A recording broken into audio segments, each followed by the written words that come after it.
What wondrous love is this that caused the Lord of bliss to bear the dreadful curse for my soul, to bear the dreadful curse for my soul.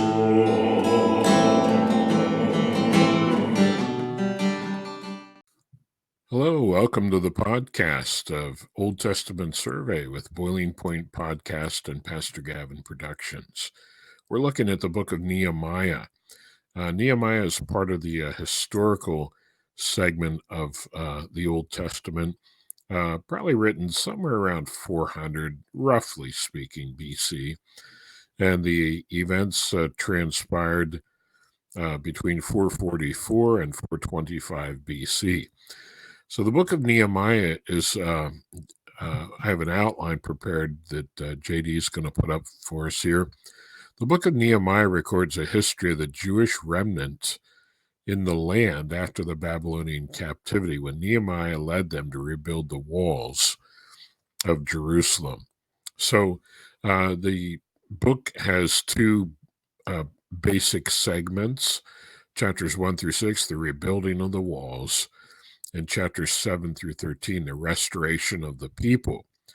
So kind of like Ezra, the temple was rebuilt, and then Ezra worked to morally restore the people.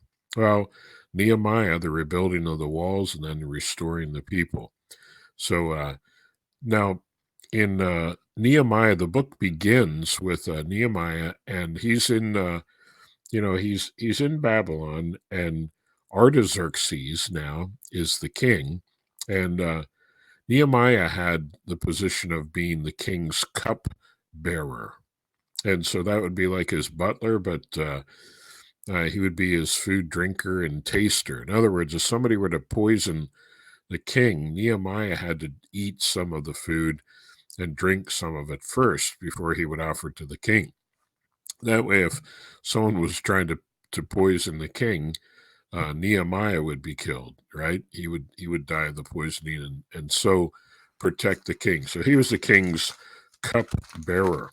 And there were some of the Jews who returned from Judah, and they wanted to see Nehemiah, and they were telling Nehemiah about how, Jerusalem was still like, the walls were broken down, and things were really bad, and it really gripped Nehemiah's heart, and it grieved him so much that he was really sad in the king's presence.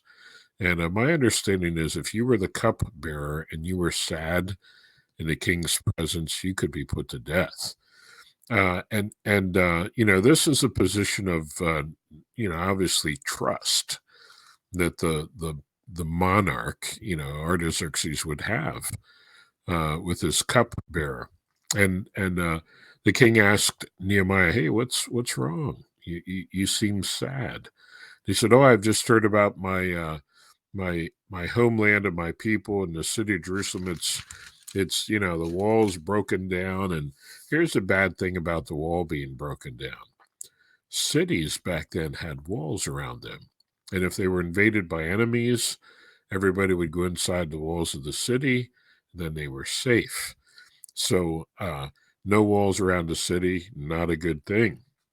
And so the Lord put it in Nehemiah's heart to go back. He asked the king, can you give me permission to go back and rebuild the walls of Jerusalem? And so, of course, the king gives him permission. So Nehemiah goes back, and Daniel chapter 9 tells us that the wall would be rebuilt, even in troubled times. And so Nehemiah, of course, is fulfilling that and leading the charge to rebuild the walls. And so in chapter 3, it describes a group of people that built which parts of the wall. Certain families rebuilt certain segments of the wall.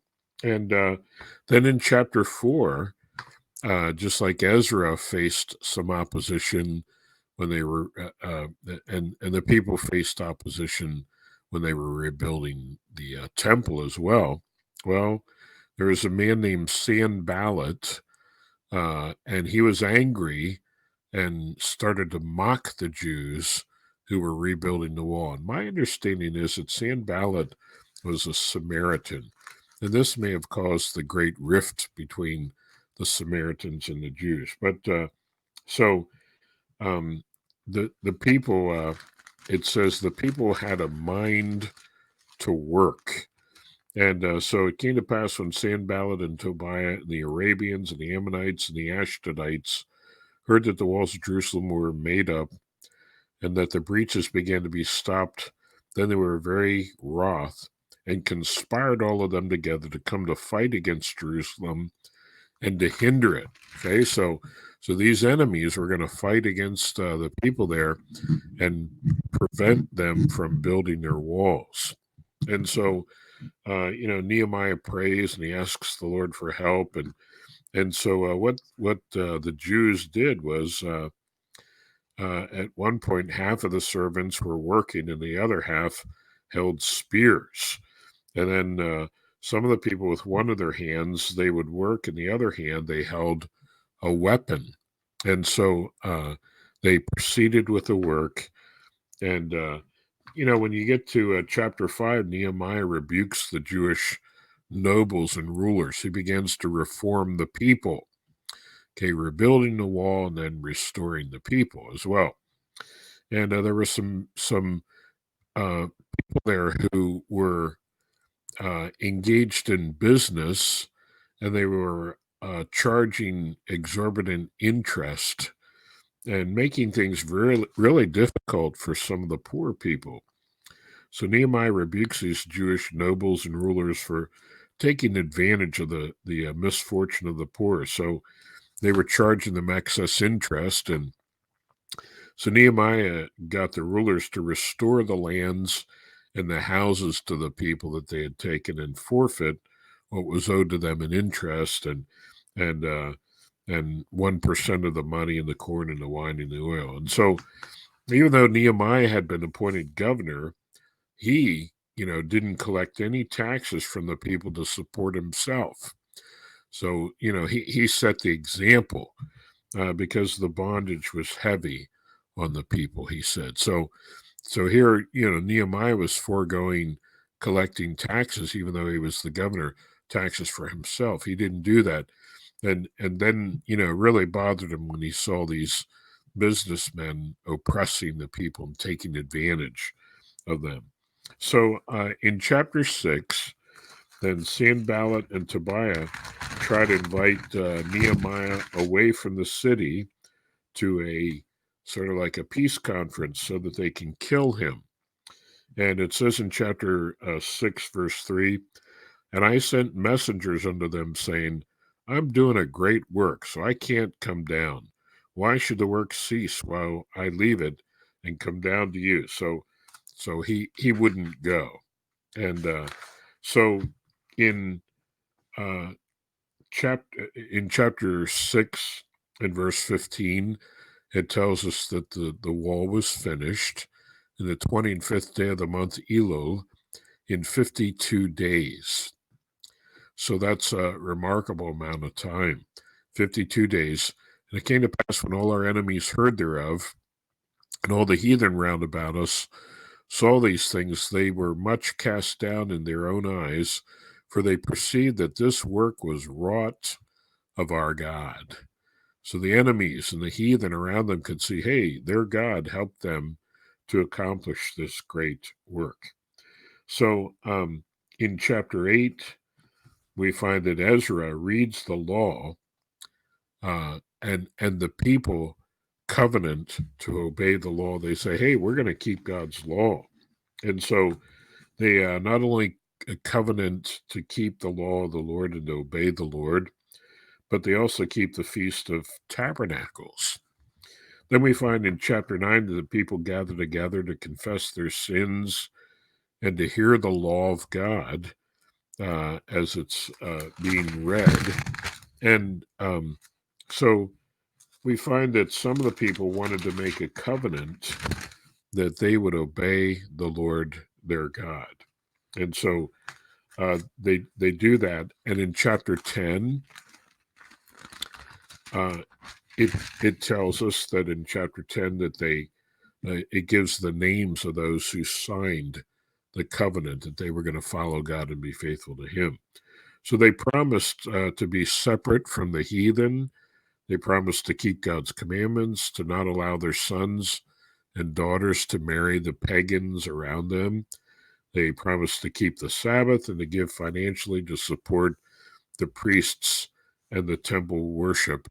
And they said in verse 39 of chapter 10, they said, "We will not forsake the house of our God." So, uh, so we find here in chapter 11, it talks about people that lived it gives a list of the people that lived inside the city of Jerusalem. And so there were people who were able to live in the city and feel safe and protected now that the walls were finished and now that the walls were completed. Now, in chapter 12, the priests and Levites that returned from Babylon, they're mentioned and they're listed here in their genealogies. So if you're reading these genealogies, there's not going to be a lot of relevance to us in our day and age, but it was an important part of the record. And so in chapter 12, verse 43, it says, "Also that day they offered great sacrifices and rejoiced, for God made them rejoice with great joy." So, see, their hearts were recommitted to the Lord, and obedience to God brings blessing and it brings joy. And the wives also and the children rejoiced, so that the joy of Jerusalem was heard even afar off. So they dedicated the walls and celebrated the completion of the walls with singing and with great joy.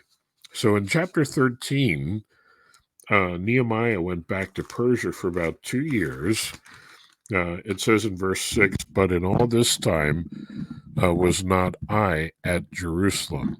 So he goes back for about 2 years, and when he returned, he initiated some more reforms. The people had failed to separate from the Ammonites and from the Moabites, and it says he contended with the rulers and said, "Why is the house of God forsaken?"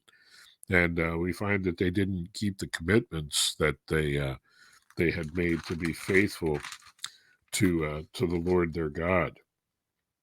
And so the people began to recommit themselves to the Lord and to tithe again and to give offerings to the Lord. And there were people who were violating the Sabbath. And so Nehemiah put a stop to that. And he rebuked them for intermarriages with the heathen. So the book ends with Nehemiah and these spiritual reforms that he initiated, and thus the fulfillment of the wall and its completion as a part of the reestablishment of the Jewish people in the land that God had given to them and to their fathers. So that's the book of Nehemiah.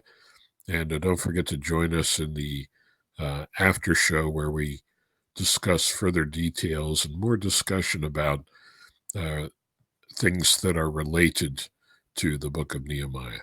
Thanks for being with us.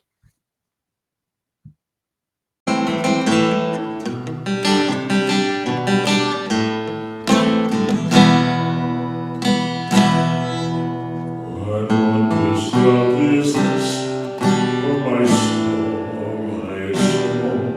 What wondrous love is this, oh my soul? What wondrous love is this? Here comes the Lord of bliss, to bear the dreadful curse for my soul, to bear the dreadful curse.